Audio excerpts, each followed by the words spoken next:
All right, welcome back to the channel. Now, I don't want to turn this into a DIY channel or anything like that, but I thought it might be kind of fun to document a little bit of the process of preparing this old 1992 slide-in camper for taking up in the mountains and using. Now, this was kind of a budget purchase. It didn't cost me a whole lot of money. It's in pretty good shape structurally, but there's a lot of work to be done. So if you're interested, stick around, give me a thumbs up, leave a comment down below, and if there's enough interest, I will put some more videos out like this. So the first thing that we have to do is assess what we have purchased, because regardless of what the person tells you that you buy it from, everybody's standards are different, that whole thing. I knew this thing needed some work on the appliances. And this is a deluxe model, so it comes with it has a little bathroom with the toilet, and it's got a hot water heater. I knew that stuff was probably going to be trouble if it hadn't been used often, and just from the looks of it. So here we are. This is the big pivoting point. The decision point has to be made, and I would love some input from the viewers here, what you would do in this situation. So I put some water to the plumbing system, and it's not good. It's not great. Let's check it out. So I cleaned it up, but the faucet leaks all here at the base. The plumbing leaks all over in here. About every other fitting leaks. The drain didn't leak. The fill port, though, does leak. One of these two was leaking.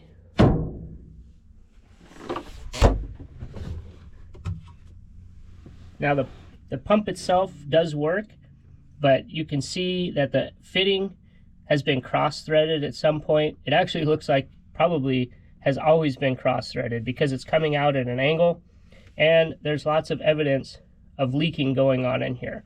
That's the wrong type of hose for that fitting. And we get over here to the hot water heater, and about half of these fittings were leaking. I don't even think this thing works. But as you can see, the tank here, it's kind of a bit of a mess with these copper propane lines and the water lines. And on this side of the tank, I cannot see down in there at all. But I know that the tank drain is on that side, and it runs all the way along the floor and comes out on the back side of the camper. That line is a clear line, but there's a science experiment going on in there. It's nasty looking. I want to replace that. There's no access port to do that. And again, I can't see if that fitting on that side of the tank matches this side and is leaking. So, not great. Now, I'm not too worried about the hot water tank, because in a slide-in camper, a small camper like this, I don't even want that. I'd just as soon take it out and use that area for storage. There's no shower in this, and unlike the trailer, I just don't feel like that's a luxury that we need. If we want hot water, we're only going to heat 1 or 2 quarts up, and it's just easy enough to do it on the stove in a pan, doing dishes, washing up, that sort of thing. Now, with the sink, that leaves the sink in the toilet for plumbing. And honestly, yeah, I don't know how much of a convenience that really is. A lot of my time in this is going to be in the winter, and I won't be able to use any of that anyways, because it'll freeze while I'm out camping. So I'll have to winterize this before I take it out in the colder months. So my thought here is that I'm going to have to pull all this out anyways and fix at least half the fittings and change a bunch of them. I'm thinking I'm going to rip all of it out, get rid of the faucet, and just turn this into a dry camper. We'll still be able to use the sink. You just put your water container up here with a spigot, which will work just fine. That's not a big deal. The other thing is that I can pull this tank out,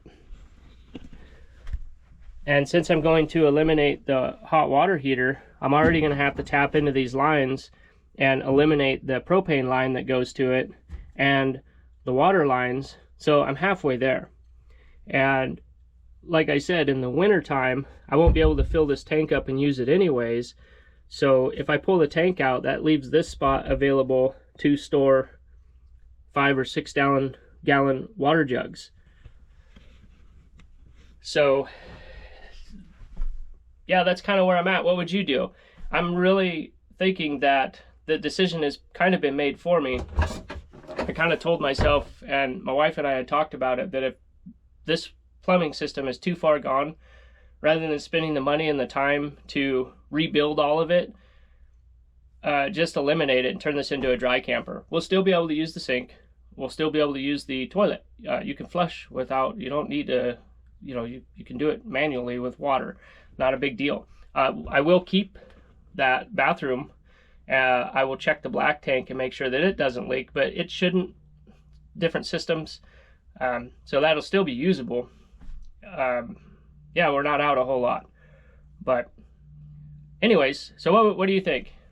Dry camping or fix it all, put the money into it, and keep all the plumbing usable? The other thing I need to do is the electrical.